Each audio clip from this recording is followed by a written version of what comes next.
aquí la mortalidad, también otra vez volvemos a ver que la mortalidad pues mayormente es por estas reacciones adversas a la transfusión de tipo respiratorio. Y bueno, los otros dos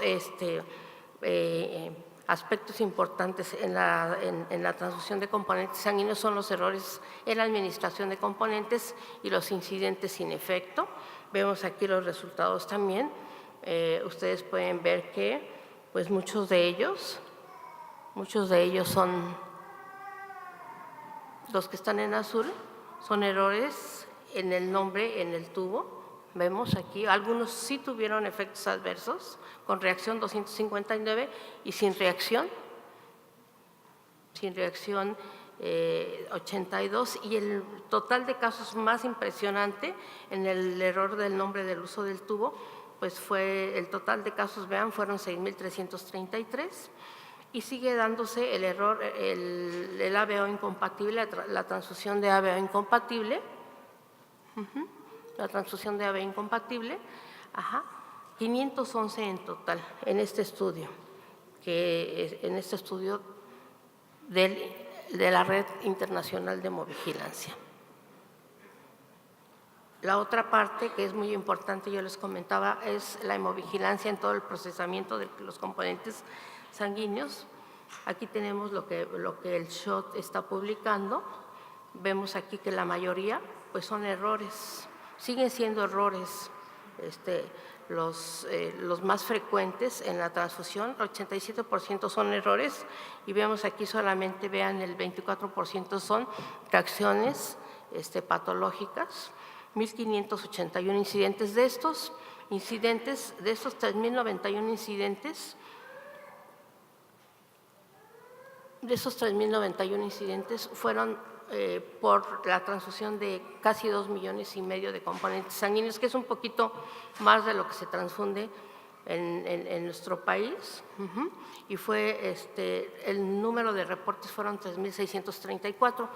Ellos tienen bien definido y bien capacitada la gente que interpreta un incidente. Sin embargo, cuando les llegan los incidentes, a pesar de ello, vean cómo baja y los depura un comité científico que se dedica a hacer esta evaluación, y baja en un porcentaje muy importante, de 3.634 reportes, baja a 3.091 reportes. Entonces, vemos aquí sus errores de 2015 y 2016, incidentes sin efecto. Vemos ahí que el laboratorio de estos, en el 2016, de estos 1.283, tuvo 300 de estos incidentes sin efectos que pudieron detectarse antes de dar el componente sanguíneo. Vemos algo muy importante también, que es la transfusión del componente sanguíneo incorrecto, que es cuando el componente sanguíneo es para un paciente y se le transfunde a otro. Entonces, en el laboratorio 170 de esas situaciones fueron en el laboratorio, 161 en el área clínica, diferente a lo que se supone y se piensa que sucede, que generalmente esta situación sucede en el área clínica. Y bueno, yo creo que nos vamos a ir a los retos. El donador, también tenemos que ver los efectos adversos. También está perfectamente bien ya clasificado la manera de reportar los efectos adversos. En este estudio de la Red Internacional de Hemovigilancia vemos el resultado de los estudios de los efectos adversos que se han tenido. 594.477 complicaciones de la donación, 660 por 100,000. Y de esos el 2.9 son graves, o sea, sí hay efectos adversos graves importantes. Y bueno, finalmente quiero comentarles que el sistema de hemovigilancia precisamente sirve para tomar acciones correctivas y preventivas, porque pero primero que nada tenemos que tener una información fidedigna. Y el ejemplo claro es lo que han aplicado estos dos sistemas de vigilancia que son muy maduros, que es el de Francia y del Reino Unido. Por ejemplo, la deficiente identificación del paciente, en el momento de extracción de la muestra y de la administración de componentes, que son las de las más graves. Pues ya está implementada la Meta 4, ¿verdad? De hecho internacional, porque lo que sucede en esos países sucede en todo el mundo: identificación del paciente, identificación correcta y positiva y tiempo fuera, que es algo que se tiene ya inclusive por la Joint Commission y por el Consejo General de Salubridad para los hospitales que están ya, que se supone que ya es un indicador presidencial, que los hospitales estén certificados. De hecho, en el Reino Unido, la persona que transfunde debe tener un certificado oficial de competencia. El tiempo fuera, decíamos, la tolerancia cero para identificación de muestras, y esto es muy importante, por ejemplo, la valoración médica antes del segundo componente sanguíneo a transfundir. ¿Por qué? Porque el efecto adverso más frecuente es, la reacción transfusional más frecuente es de las más frecuentes, es la sobrecarga circulatoria, y la mortalidad más frecuente también es la sobrecarga circulatoria, de tal manera que en estos países antes se tiene que valorar, hacer una valoración del paciente antes de la transfusión del segundo componente.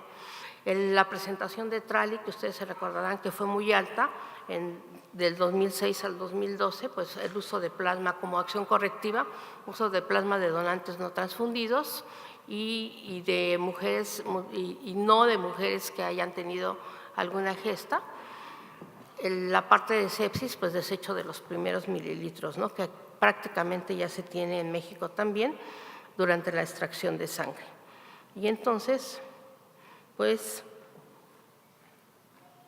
sí tenemos en la norma ya esta parte de la hemovigilancia incompleta, la tenemos incompleta, y entonces ya desde la perspectiva de la organizacional, ¿cuáles son los retos? Pues tendríamos que tener normas y definiciones, no las tenemos.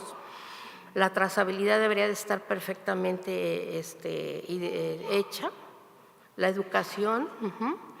Tendríamos que tener un formato sencillo y rápido, que no lo tenemos, y esto es muy importante, y con esto termino.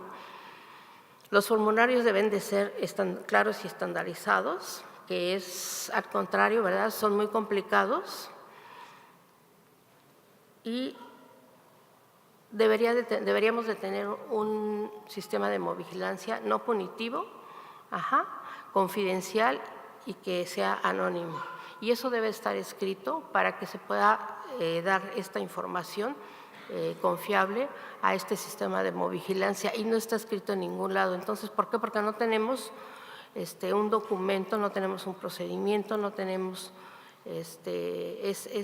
todo esto que debió haberse hecho antes, los formatos que debieron haber validado. Entonces, como México tenemos muchos retos para poder aterrizar en la hemovigilancia y tener una información confiable, y después tomar las acciones correctivas, que un grupo multidisciplinario que sí conozca de medicina transfusional pueda tomar las acciones correctivas y después se puedan evaluar. Entonces, estamos empezando únicamente con un formato que es confuso, que no es sencillo, que no tenemos definiciones, y que seguramente cada quien está interpretando e informando, y mucho de ello, como no tenemos grado de imputabilidad en este sistema de hemovigilancia, pues tal vez muchos de ellos no sean imputables a la transfusión o a la donación o al procesamiento del uso de la sangre y sus componentes. Entonces, tenemos un gran reto en esta área, pero nosotros lo podemos hacer en nuestros hospitales bien, y podemos, con nuestro comité de medicina transfusional, pues analizarlo. Pero si vamos a empezar un programa de hemovigilancia en nuestros hospitales, hagámoslos bien y apeguémonos a la normativa internacional, que ya está escrito todo prácticamente, y no tenemos que inventar prácticamente nada.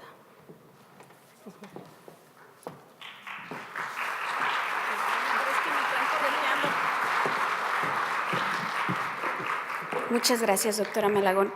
Bueno, dando continuidad al programa, precisamente porque el sistema de hemovigilancia cada día nos lleva una ruta de cómo tenemos que hacer el seguimiento desde la colecta de la sangre hasta el acto de la transfusión, Es por eso que nos damos a la tarea de hacer una revisión de cómo debemos de prescribir un componente sanguíneo, y el siguiente tema sobre esto vamos a abordar. Desde la antigüedad se consideró que la sangre era algo sagrado. De hecho, la sangre se utilizó en tiempos pasados para sellar pactos, para hacer rituales, para hacer diferentes eventos en donde se consideró que la sangre era algo importantísimo y se le ha dado una gran trascendencia a ello.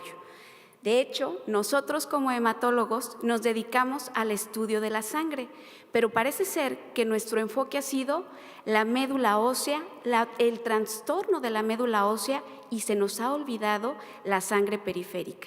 Por eso es que le dimos importancia a este tema y nosotros consideramos que el hecho de hablar de medicina transfusional lleva muchísimas responsabilidades al momento de prescribirla. Como agenda vamos a ver un poco de antecedentes, la inmunomodulación asociada a la transfusión, las indicaciones de concentrado eritrocitario con base en evidencias, indicaciones de concentrados plaquetarios basada en evidencia, indicación de plasma fresco, nuevos protocolos de transfusión masiva, indicaciones de irradiación de componentes y conclusiones y algunos puntos a analizar. Entonces, les comentaba, la sangre tiene mucha trascendencia desde antaño.